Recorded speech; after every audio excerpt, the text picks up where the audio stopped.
Hi guys, konnichiwa. So, we are currently in Himeji. So, nagbiyahe kami kanina from 9 a.m. and malapit lang kasi yung Himeji dito sa from our place, guys. Kati ng ilog ko. Grabe, ang lamig.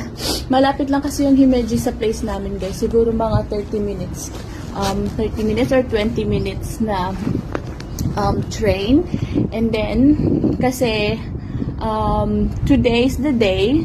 This month medyo busy kami kasi ang dami naming pinaprepare ng mga documents again, guys, dahil magre-renew na naman. December kasi yung schedule ng renewal of my visa. And yeah, this time is magre-renew na naman tayo ng visa natin para makastay tayo dito sa Japan. And hopefully, and I'm praying na okay ang lahat. Kasi dito kami nag-apply for renewal. Last year sa Kobe kami nag-apply ng renewal. Pero medyo marami yung tao doon. And sabi ng mga Pinoy na kasama ng asawa ko, guys, sa basketball community nila, sa Himeji daw ay Himeji Immigration na branch, wala daw masyadong tao. And indeed, wala talaga masyadong tao, guys. Pagdating namin talaga is nagpasa lang kami ng mga documents.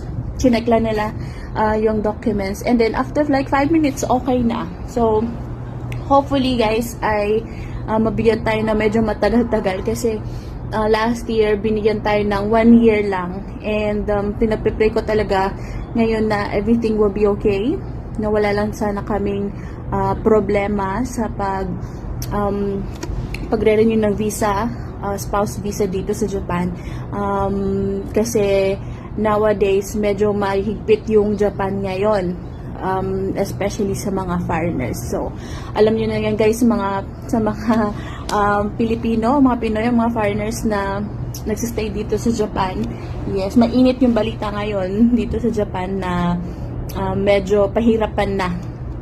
At hindi lang yun, yung presyo or yung price ng binabayad for renewal of visa ng mga foreigners ay mag-iiba na rin.